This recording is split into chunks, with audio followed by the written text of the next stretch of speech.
Big boss season 8 ఆడుతూ పాడుతూ క్లైమాక్స్కి వచ్చేసింది. చివరకు సీజన్ 8 డిసెంబర్ 15న గ్రాండ్ ఫినాలేతో ముగిసింది. అందరూ అనుకున్నట్టు ఈ సీజన్ విజేత నిఖిల్ అయ్యారు. తొలి వారం నుంచి నిఖిల్ తన ఆటతో మంచితనంతో హౌస్లో పేరు సంపాదించుకున్నారు. అందరికీ దగ్గరయ్యారు నిఖిల్. చివరకు ప్రజల హృదయాలు గెలుచుకుని టైటిల్ పొందారు. 14 మంది కంటెస్టెంట్లతో గ్రాండ్గా మొదలైన బిగ్ బాస్ సీజన్ 8లో మరో 8 మంది వైల్డ్ కార్డ్ ఎంట్రీలు కూడా వచ్చారు. ఎంతమంది వచ్చినా నిఖిల్ తన ఓటు బ్యాంకును పదిలంగా ఉంచుకున్నాడు. ఈ సీజన్లో కప్పు గెలవడానికి మొత్తం 22 మంది కంటెస్టెంట్స్ హౌస్లోకి ఎంట్రీ ఇచ్చారు. వీరిలో టాప్ 5గా అవినాష్, నిఖిల్, గౌతమ్, ప్రేరణ, నబీల్ నిలిచారు. చివరికి టైటిల్ రేస్లో ప్రధానమైన పోటీ మాత్రం నిఖిల్, గౌతమ్ మధ్య కొనసాగింది.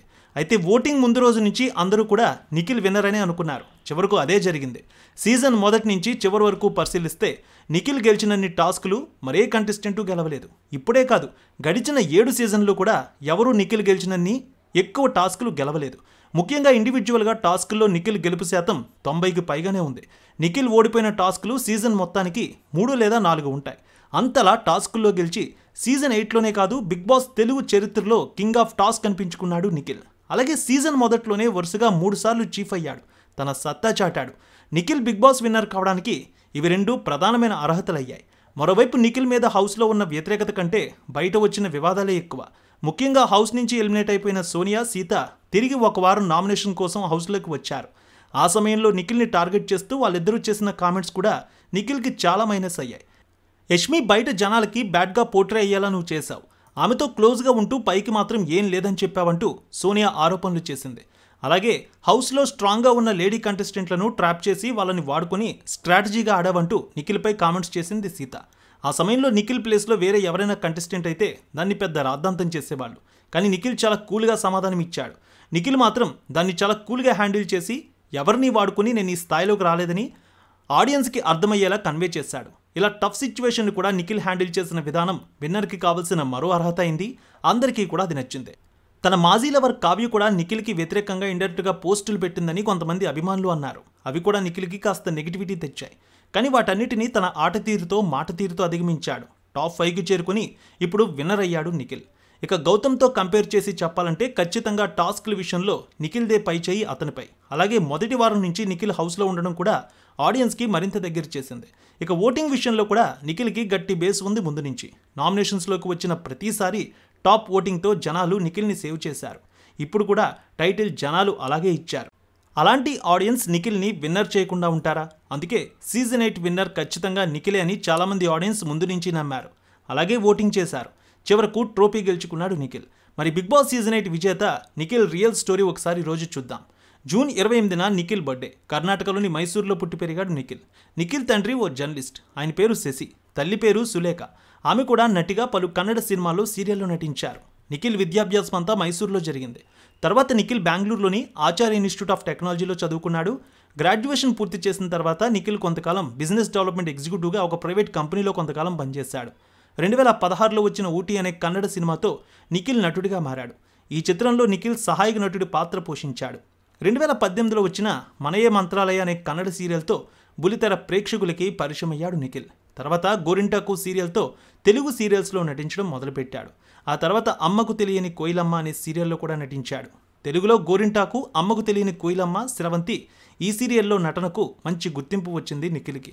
అలాగే ఊర్వశివో రాక్షసివో సీరియల్లో కూడా నటించాడు. కలిసి ఉంటే కలదు సుఖం, అనుపల్లవి లాంటి సీరియల్స్ కూడా చేశాడు నిఖిల్. బుల్లితెరలో మంచి ఫేమ్ సంపాదించుకున్నాడు తెలుగు ఇండస్ట్రీలో కూడా. సోషల్ మీడియాలో కూడా నిఖిల్కి 1,00,000కి పైగా ఫాలోవర్స్ ఉన్నారు. ఫిజికల్ టాస్కుల్లో కూడా బాగా ఆడగలననే కాన్ఫిడెన్స్తో బిగ్ బాస్ సీజన్ 8లో అడుగుపెట్టాడు. సీరియల్స్తో పాటు బుల్లితెర టీవీ షోల్లో కూడా పాల్గొని పాపులర్ అయ్యాడు. నిఖిల్ కిరాక్ బాయ్స్ కిలాడీ గర్ల్స్ అనే షోలో టైటిల్ని గెలుచుకున్నాడు. తెలుగుతో పాటు కన్నడలో నిఖిల్కి మంచి ఫ్యాన్ బేస్ ఉంది. Kantara cinema hero Rishab Shetty, Brahmamudi serial fame Sharmitha Gowda, Rudrani, so పలువురు నటీనటులతో నిఖిల్కి మంచి సంబంధాలు ఉన్నాయి. నిఖిల్ హౌస్లోకి ఎంట్రీ ఇస్తూనే తన భగ్న ప్రేమను బయటపెట్టాడు. మనశ్శాంతి కోసమే బిగ్ బాస్ హౌస్లోకి వస్తున్నట్టు కూడా తెలియజేశాడు. సో అలాగే అద్భుతంగా ఆడాడు. తొలి వారం నుంచి ప్రతి టాస్కులో అదరగొట్టాడు నిఖిల్. ఇప్పటి వరకు ఆడిన ప్రతి టాస్కుల్లో విజయం తనదే. అంత అద్భుతంగా ఆడాడు. 90% విక్టరీ అతనికే వచ్చింది. అతను ఆడిన ఆటల్లో కేవలం 3-4 గేమ్స్ మినహా అన్నీ అతనే విజయం సాధించాడు. గోరింటాకు సీరియల్ ద్వారా తెలుగు ఇండస్ట్రీలోకి అడుగుపెట్టాడు నిఖిల్. ఆ తర్వాత స్రవంతి, అమ్మకు తెలియని కోయిలమ్మ వంటి పలు సీరియల్స్లో నటుడిగా మంచి పేరు వచ్చింది. టీవీ షోల్లో కూడా పాల్గొన్నాడు. సీరియల్స్, టీవీ షోలు చేస్తూ తెలుగువారికి మంచిగా దగ్గరయ్యాడు. నిఖిల్ తన మొదటి సీరియల్ గోరింటాకులో నటిస్తున్నప్పుడే కావ్యశ్రీని కలిశాడు. ఆమె కూడా కర్ణాటకకు చెందిన నటి. గోరింటాకు సీరియల్ సూపర్ హిట్ అవడంతో పాటు అదే సమయంలో కావ్య నిఖిల్ జంటకు కూడా మంచి గుర్తింపు వచ్చింది. ఆ తర్వాత ఇద్దరు ఎంటర్టైన్మెంట్ షోల్లో పాటు పలు డ్యాన్స్ షోల్లో కూడా పాల్గొన్నారు. వీరిద్దరూ కలిసి యూట్యూబ్ ఛానల్ కూడా ప్రారంభించి ఫోటోలు, రీళ్లు, వీడియోలు షేర్ చేస్తూ సోషల్ మీడియాలో నిత్యం అభిమానులతో టచ్లో ఉన్నారు. ఈ క్రమంలో వీరిద్దరూ పెళ్లి చేసుకోబోతున్నారని, చాలా రోజులుగా రిలేషన్షిప్లో ఉన్నారనే వార్తలు వచ్చాయి.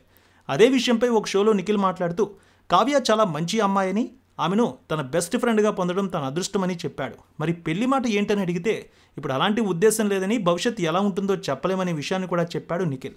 అయితే ఇంతలో ఏం జరిగిందో తెలియదు కానీ యూట్యూబ్లో వీడియోలు పోస్ట్ చేయడం మానేశారు ఇద్దరు. సోషల్ మీడియాలో ఒకరినొకరు అన్ఫాలో చేసుకున్నారు. ఏదో అభిప్రాయ భేదాలు వచ్చి మళ్ళీ కలుసుకుంటారని అందరూ అనుకుంటే అది జరగలేదు. నిఖిల్ బిగ్ బాస్ హౌస్కి సెలెక్ట్ అయినప్పుడు ఆయన ఫ్రెండ్స్ అందరూ విషెస్ చెప్పారు, కానీ కావ్య నుంచి ఎటువంటి స్పందన రాలేదు. అయితే బిగ్ బాస్ హౌస్లో ఉన్నప్పుడు బిగ్ బాస్ కంటెస్టెంట్స్ ప్రేమ కథలు చెప్పమని అడగడంతో పలువురు తమ ప్రేమ కథలు చెప్పారు. ఈ క్రమంలో నిఖిల్ తన ప్రేమ కథ గురించి చెప్తూ తెలుగు ఇండస్ట్రీలో అడుగుపెట్టినప్పుడే తనే అని ఫిక్స్ అయ్యాను. తను వచ్చినప్పుడు నా పాత ప్రేమ కథలు మర్చిపోయేలా చేసింది. 6 ఏళ్ల రిలేషన్ మాది. విడిపోయారా అంటే నేనైతే విడిపోలేదు. ఫ్యూచర్లో వేరే వ్యక్తి వచ్చినా రాకపోయినా తనతో ఉన్న నిఖిల్ మళ్ళీ రాలేడు. అబ్బాయి ఒక్కసారి ఫిక్స్ అయితే వెనక్కి తిరిగి చూడం. నేను ఫిక్స్ అయ్యాను, తను నా వైఫ్ అని. ఎక్కడికి వెళ్ళినా తనే గుర్తుకు వస్తుంది. ఈ జీవితానికి మర్చిపోలేని జ్ఞాపకాలు ఇచ్చింది. తనే నాకు లాస్ట్. విడిపోయినప్పుడు చాలా కోపం వచ్చింది, నా తప్పు కూడా ఉంది. నేను కూడా లైట్ అనుకున్నాను. కొన్ని నెలల పాటు మాట్లాడలేదు. మా అమ్మలాగానే వచ్చింది. కానీ నేను ఎప్పటికీ గివ్ అప్ ఇవ్వట్లేదు. ఈ షో తర్వాత నేను వస్తాను, నువ్వు మళ్ళీ కోప్పడతావు. కోప్పడు, పడతాను. తిట్టు, పడతాను.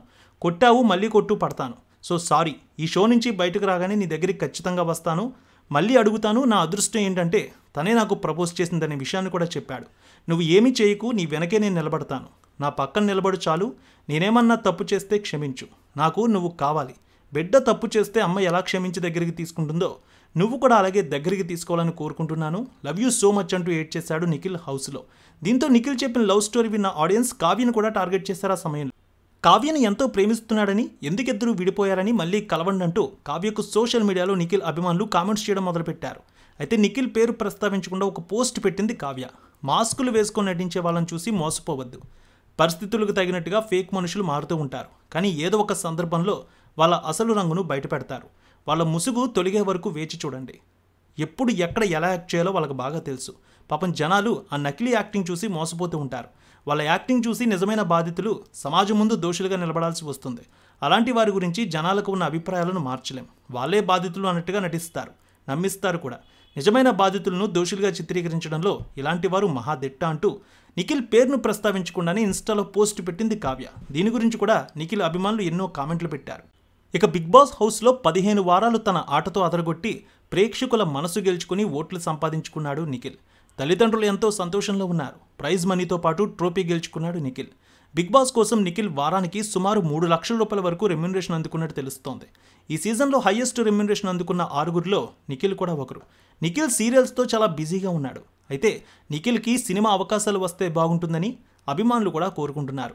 అద్భుతమైన నటుడని, సినిమాల్లో కూడా మన తెలుగు దర్శకులు, నిర్మాతలు ఆయనకు అవకాశం ఇస్తే బాగుంటుందని నిఖిల్ ఫ్యాన్స్ కూడా కోరుకుంటున్నారు. ఇక నిఖిల్ ఆస్తి సుమారు 2 కోట్ల రూపాయల వరకు ఉండొచ్చు అంటారు. తెలుగు బిగ్ బాస్ సీజన్ 8లో మొత్తం 22 మంది అలరించారు తమ ఆటతో. నిఖిల్, గౌతమ్, నబీల్, ప్రేరణ, అవినాష్, విష్ణుప్రియ, రోహిణి, పృథ్వీ, తేజ, యష్మి, హరితేజ, గంగవ్వ, నైని పావని, మెహబూబ్, మణికంఠ, సీత, నైనిక, ఆదిత్య ఓం, సోనియా, అభయ్ నవీన్, శేఖర్ భాష, బేబక్క. మరి వీరిలో మీ ఫేవరెట్ ఎవరు? అలాగే తెలుగు బిగ్ బాస్ సీజన్ 8 విజేత నిఖిల్ గెలుపుపై మీరేమనుకుంటున్నారు? మీ అభిప్రాయాన్ని తప్పక కామెంట్లో తెలియజేయండి. ఇది నిఖిల్ రియల్ స్టోరీ. వ్యూయర్స్, ఈ బయోగ్రఫీ రియల్ స్టోరీ మీకు నచ్చిందని అనుకుంటున్నాం. ఈ వీడియో చేయడానికి మేము ఎంతో కష్టపడతాం. ఆ కష్టానికి మీరు ఇచ్చే ప్రతిఫలం ఈ వీడియోని లైక్ చేయడమే. ఈ వీడియో కనుక మీకు నచ్చినట్లయితే వీడియోని లైక్ చేయండి. అలాగే మమ్మల్ని సపోర్ట్ చేయండి. ఇలాంటి మరిన్ని ఇంట్రెస్టింగ్ బయోగ్రఫీస్ కోసం మా ఛానల్ని సబ్స్క్రైబ్ చేసుకోండి. అందరికీ ధన్యవాదాలు.